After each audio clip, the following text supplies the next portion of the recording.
What's up, everybody? We're back with another edition of Everyday Hoops. Hope you guys are having a good one. Today, I'm going to be talking about the Boston Celtics. They've been the best team in the NBA by far this season. Yeah, I have not really talked about them a whole lot. I made a really big video about them. But now we're doing it because they're hot right now. And I got some thoughts about this Celtics team here in today's video. Thank you guys for the views on the videos and the shorts recently. I really appreciate it. If you enjoyed the content around here, consider subscribing, like, turn notifications, all stuff like that. I really appreciate it. Really helps out a lot. Link to my Twitter, description down below. And I don't waste any more of your time. Let's get right into it.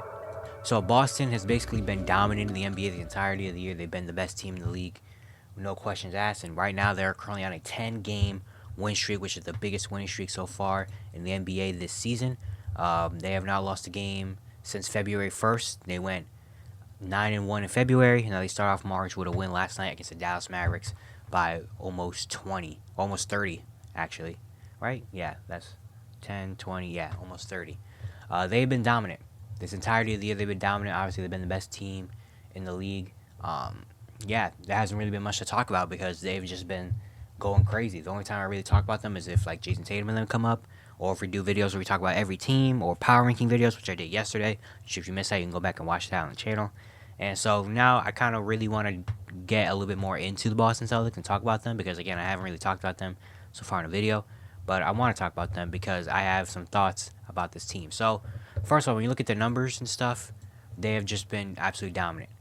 You know, looking at their offensive numbers, right now they have overtaken the Indiana Pacers for the best offense in the NBA with a 121.5 offensive rating. Looking at some of their offensive numbers, they're just really good at anything, I guess. Points per game, they're fourth. They're sixth in field goals made, field goal percentage. They're top 10. Three-pointers, they're number one in three-pointers made, number one in three-point attempts, and number four in three-point percentage. So threes, they do that. The best rebounding team in the league. Defensive rebounds are at the top as well. Turnovers, they're fourth, so they don't really turn the ball over a whole lot. They're second in blocks. They're second in fouls, so that means they're not really fouling a whole lot. And they're first if their plus-minus is a plus 10.7 with each other. They have just been absolutely dominant this entirety of the year.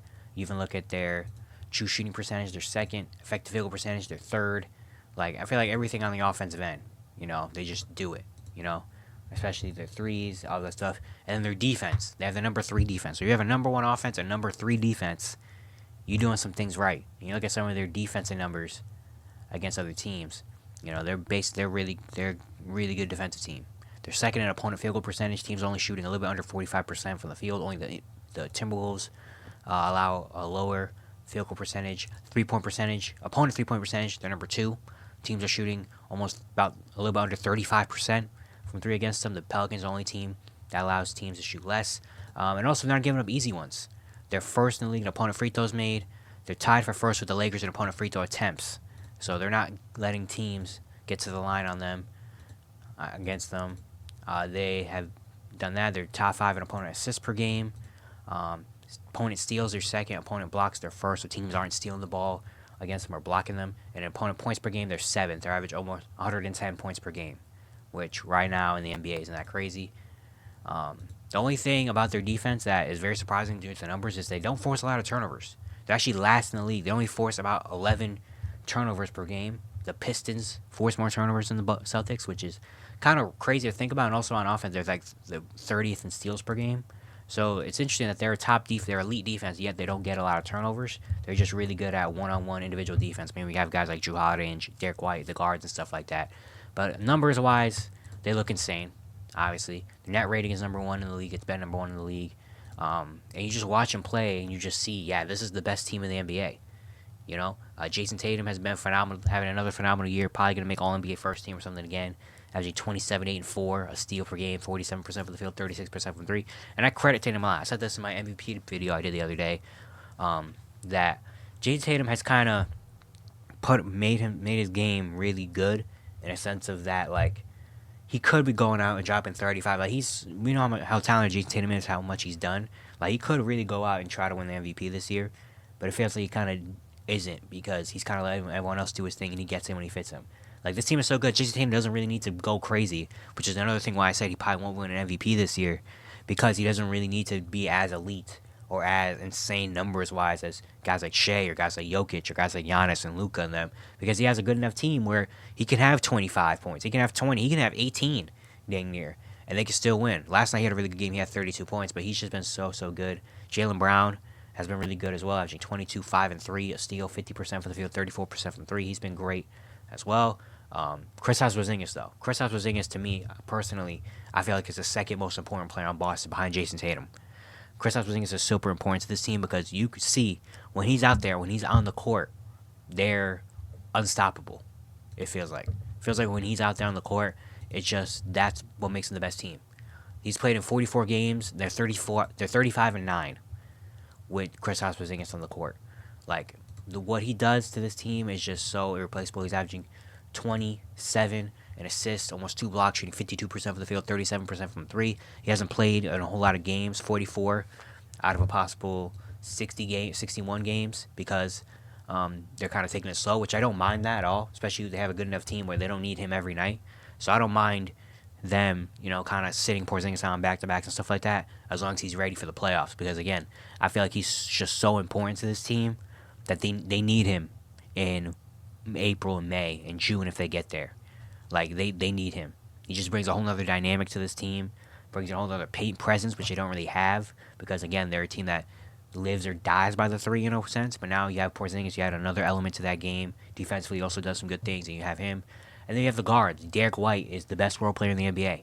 15, 4, and 5, a steal, a block, 46% of the field, 40% from 3, 89% from the free throw line. He just does everything, I guess. He's just a perfect role player. You know what I mean? He just does everything. High IQ basketball, just is always in the right place in the right time. He's very, very valuable to this team.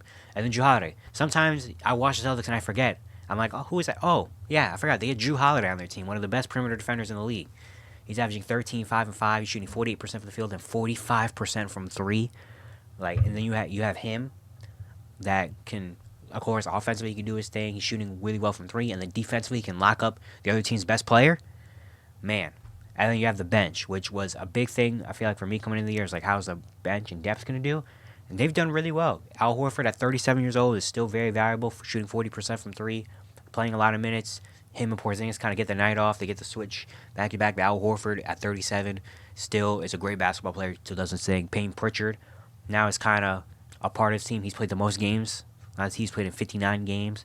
He's averaging 8, 3, and 2, shooting 38% from 3.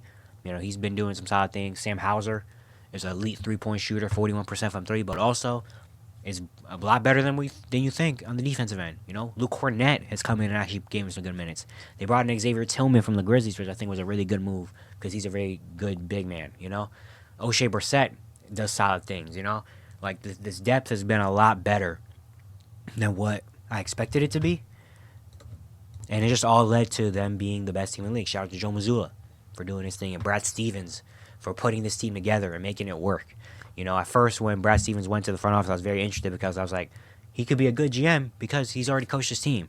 So he kind of knows tendencies. He knows how JT and JB, he knows what they do. He knows what they need around him. And he's done an excellent job of putting this team together. He's done his job. Now it's really about getting the players getting it together and winning the championship. And that's really what it is. I tweeted this a couple times, and I've said it in my Power Rankings video, but I'm very adamant on it. I'm like, if the Celtics don't win a championship this year, this is the year for Boston to take it. They're the best team in the league by far. They're going to win 60-plus games.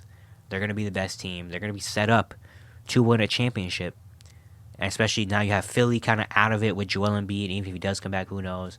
You have to worry about the Bucks. Obviously, the Bucks are starting to hit it.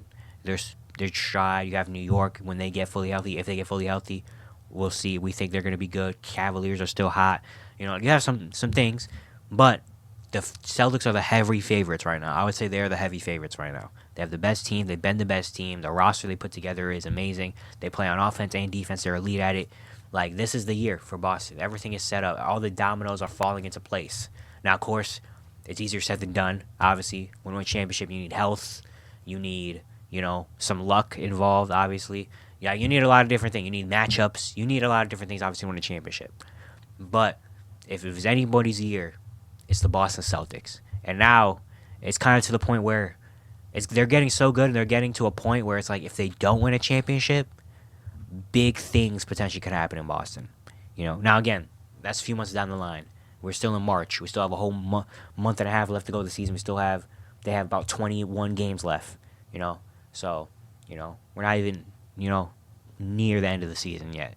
So got a lot of stuff to talk. A lot of stuff to play. A lot of basketball left to play. They still have to go through the playoff run. But I'm just saying this team is so good that it's kind of getting to a point where it's like if they don't win a championship, people are gonna look at them crazy.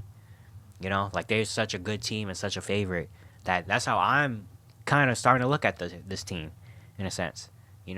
Of like if they don't win it this year, how now there's different levels to not winning the championship. Like if they make it to the finals against a Nuggets or Clippers team, they lose in like 7 games or something, then it's like okay, solid. But I think anything other than that, if they don't make the finals, honestly at this point it's kind of like whoa, like if they don't make the finals, it's kind of gonna look kind of off, in a sense, because of how good this team is. Because they have the talent, no question. They have the offense, they have the defense, they have the coaching potentially.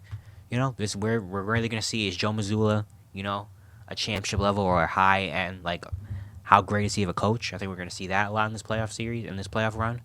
And a lot of things are gonna be like determined, I feel like, in this playoff run. And so I'm just very excited for it. But yeah, I just really want to make this video to say the Boston Celtics are really, really good. But I don't think you needed me to say that for you to know that, because they've been dominant. And now, honestly, at this point for Boston, I'm just waiting for the playoffs. That's really where I'm going to be locking into the Celtics and waiting for the playoffs. Because the regular season, they're gonna do their thing. They're gonna be number 1 seed. They're gonna be the best team in the league. They're probably gonna win 64 games or whatever. Really, it's about the playoffs for now. But yeah, that's gonna be it for today. Hope you guys enjoyed. Once again, if you enjoyed the content around here, consider subscribing, like, turn notifications, do also like that. I really appreciate it. Really helps out a lot. And yeah, I'll see you guys tomorrow.